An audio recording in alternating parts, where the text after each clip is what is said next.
अगर हम बारिश की बात करें सबसे पहले तो साइक्लोनिक स्टॉर्म के प्रभाव से उत्तरी तटवर्ती आंध्र प्रदेश के तमाम शहरों में मध्यम से भारी वर्षा रात से ही शुरू हो जाएगी और 10 मई को काफी तेज बारिश होने की संभावना है। सिस्टम लैंडफॉल नहीं कर रहा है अभी फिलहाल आंध्र प्रदेश या ओडिशा के तटों के पास, लेकिन रिकर्व करके आगे बढ़ेगा, ओडिशा की तरफ जाएगा और जब ये ओडिशा की तरफ बढ़ेगा तो ओडिशा के तटीय भागों पर बारिश का जो प्रभाव आप यहां देख रहे हैं वो धीरे धीरे आगे बढ़ते हुए कोस्टल ओडिशा की सिटीज पर दिखाई देगा।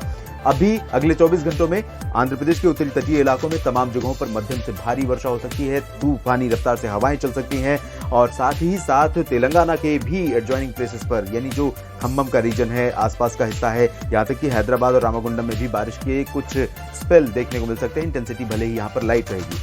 बात हम करें साथ ही तेलंगाना के और जो निचले इलाके हैं आंध्र प्रदेश के रायलसीमा, तमिलनाडु और कर्नाटक तथा केरल, तो कर्नाटक के तटवर्ती रीजन्स, केरल के लगभग सभी क्षेत्रों में हल्की से मध्यम बौछारें गिरने की संभावना है और interior parts of Andhra Pradesh जो रायलसीमा है, दक्षिण आंतरिक कर्नाटक है, तमिलनाडु है और उत्तरी आंतरिक कर्नाटक तथा रायलसीमा का उत्तरी तेलंगाना का जो उत्तरी इलाका है, इन भागों पर भी इस तरह से पूरा क्लियर वेदर नहीं रहेगा। बादल रहेंगे, काफी ज्यादा मॉइस्चर रहेगी हवाओं में और इस मॉइस्चर या बादलों के प्रभाव से इन सभी क्षेत्रों में कुछ स्थानों पर हल्की बौछारें गिर सकती हैं, कहीं कहीं पर मध्यम वर्षा की भी उम्मीद कर सकते हैं आप रायलसीमा में और तेलंगाना के कुछ हिस्सों में।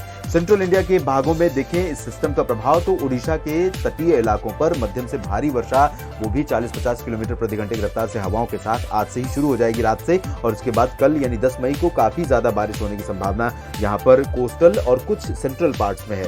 वेस्टर्न पार्ट्स में अभी थोड़ा सा इंतजार कीजिए, 24 घंटों के बाद यहाँ पर समूचे ओडिशा में भारी वर्षा होने की संभावना है और छत्तीसगढ़ के उत्तरी इलाकों में भी बारिश हल्की से मध्यम, कुछ दक्षिणी इलाकों में हल्की से मध्यम बारिश होने के आसार दिखाई दे रहे हैं और सेंट्रल पार्ट्स ऑफ छत्तीसगढ़ में फिलहाल बादल रहेंगे और कुछ इलाकों में गरज वाले बादल डेवलप हो सकते हैं और बारिश हो सकती है। लेकिन मध्य प्रदेश की अगर हम बात करें तो पूर्वी क्षेत्रों में आर्द्र हवाओं का प्रभाव है इस तरह से, लेकिन ये हवाएं यहाँ पर बारिश देने वाली फिलहाल हैं ऐसा लगता नहीं है। मॉडल भी नहीं प्रेडिक्ट कर रहा है और ना ही वो हवाएं इस तरह से दिख रही हैं जो मॉइस्चर लेकर वहां पर इतना जा रही हो कि वहां पर बारिश आप उम्मीद कर सकें, जबलपुर, मांडला, बालाघाट, उमरिया। लेकिन क्योंकि गर्मी है, टेम्परेचर ज़्यादा है, प्री मानसून का सीजन है, ऐसे में थोड़ा सा मॉइस्चर का होना कभी कभी लोकल लेवल पर डेवलपमेंट कर सकता है। तो यहाँ कुछ इलाकों में एक दो स्थान ऐसे हो सकते हैं जहाँ पर हल्की वर्षा हो सकती है गर्जना के साथ और वो भी आंधी के साथ। विदर्भ में भी ऐसे हालात बन सकते हैं। विदर्भ के पश्चिमी हिस्सों में और मराठवाड़ा, मध्य महाराष्ट्र, कोंकण, गोवा, गुजरात, पश्चिमी मध्य प्रदेश, इन सभी क्षेत्रों में ड्राई वेदर रहेगा पूरी तरह से और बारिश साइक्लोन के चलते बढ़ चुकी है पूर्वी और पूर्वोत्तर भारत के राज्यों में बंगाल की खाड़ी की सक्रियता के चलते और जब सिस्टम आगे बढ़ेगा रिकर्व करने के बाद उस दौरान गंगीय पश्चिम बंगाल में और पूर्वोत्तर भारत तथा पूर्वी भारत के क्षेत्रों में और अधिक बारिश होने की संभावना। फिलहाल हम बात कर रहे हैं 10 मई की, तो यहाँ पर गंगीय पश्चिम बंगाल, झारखंड, बिहार और हिमालय पश्चिम बंगाल, पूर्वोत्तर राज्यों में कई जगहों पर मध्यम से तेज वर्षा हो सकती है और वो भी तेज हवाओं के साथ। तो यहाँ पर टेम्परेचर ड्रॉप होगा। पूर्वोत्तर राज्यों में पहले से ही बारिश लगातार जारी है। बिहार, झारखंड में जो गर्मी थी या कोलकाता समेत पश्चिम बंगाल में वो अब कम हो चुकी है, बादल आ गए हैं, बारिश हो रही है और आपको ऐसा लगेगा जैसे मॉनसून आ गया है, क्योंकि कई बार गर्मी का स्पेल इस बार मार्च, अप्रैल और मई का ये शुरुआती समय जो गर्मी का रहा उसके चलते जो आमतौर पर अप्रैल, मई और मध्य जून तक गर्मी का बहुत प्रचंड रूप रहता है, उसके 2-2.5 महीने का, तो 2-2.5 महीने लगभग बीत चुके हैं गर्म मौसम के। ऐसे में आप एक्सपेक्ट कर सकते हैं कि ये मानसून का मौसम है, मानसून की बारिश है, लेकिन अभी ऐसा नहीं है। मानसून आने में इंतजार है, मानसून का अभी इंतजार करना पड़ेगा। इधर पूर्वी उत्तर प्रदेश की स्थिति देखें तो तराई वाले क्षेत्रों में अभी आर्द्र हवाएं लगातार फ्लो कर रही हैं इधर से बंगाल की खाड़ी की तरफ से। तो ये आर्द्र हवाएं कुशीनगर और देवरिया से लेकर बहराइच, गोंडा, बस्ती, बरेली और श्रावस्ती, सीतापुर, इन सभी क्षेत्रों में कुछ स्थानों पर वर्षा होने की संभावना है। जबकि अयोध्या, वाराणसी, प्रयागराज, जौनपुर, प्रतापगढ़ और फतेहपुर, कानपुर, बांदा, चित्रकूट, लखनऊ, झांसी, इन सभी क्षेत्रों पर मॉइस्चर रहेगा।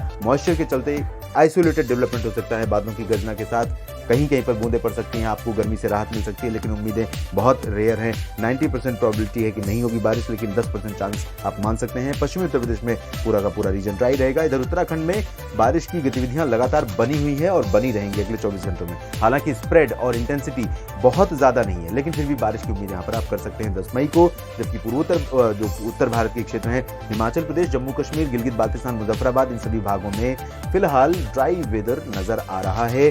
अगला डी उम्मीद है कि 11 मई को दस्तक देगा, और जब ये दस्तक देगा उस दौरान फिर से उत्तर पश्चिमी भारत के पर्वतीय इलाकों में बारिश होगी। मैदानी इलाकों की अगर हम बात करें तो पंजाब, हरियाणा, दिल्ली और वेस्टर्न उत्तर प्रदेश, साथ ही राजस्थान के पश्चिमी और पूर्वी भागों में, इन सभी क्षेत्रों में पश्चिमी दिशा की शुष्क और गर्म हवाएं चलनी शुरू हो चुकी हैं। और ये हवाएं जब चलती हैं, आप सर्दियों में भी आपने देखा होगा कि जब पश्चिमी हवाएं लगातार चलती हैं तो धूल के कण या पोल्यूशन के कण होते हैं, स्मॉग होता है या फिर कुहासा और कोहरा होता है, वो साफ हो जाता है, आसमान पूरी तरह से साफ नजर आता है। और वही कंडीशन गर्मियों के मौसम में भी होती है। तो यहाँ जब हमारे आसमान के ऊपर, यानी हमारे ज़मीन के सतह के ऊपर जो वायुमंडल है, लोअर ट्रोपोस्फियर का, उसका वायुमंडल का लोअर ट्रोपोस्फियर है, वहाँ से जब ये गंदगी, ये कचरा साफ हो जाता है इन हवाओं के चलते, तो धूप का असर सीधा पहुँचता है और बहुत ज़्यादा पहुँचता है। और इसी वजह से हीट वेव कंडीशन और अधिक हो जाती है। 2 दिन 3 दिन लगातार धूप ना मिले, घने बादल छाए रहें, थोड़ी बहुत बारिश हो जाए, तो आप देखेंगे टेम्परेचर में बहुत ज़्यादा अंतर आ जाएगा। 30-35 डिग्री पहुँच जाएगा, जो कि 45 डिग्री के ऊपर पहुँच चुका था कई जगहों पर। तो ये कुल मिलाकर खेल धूप का है। तो धूप का असर यहाँ पर बढ़ेगा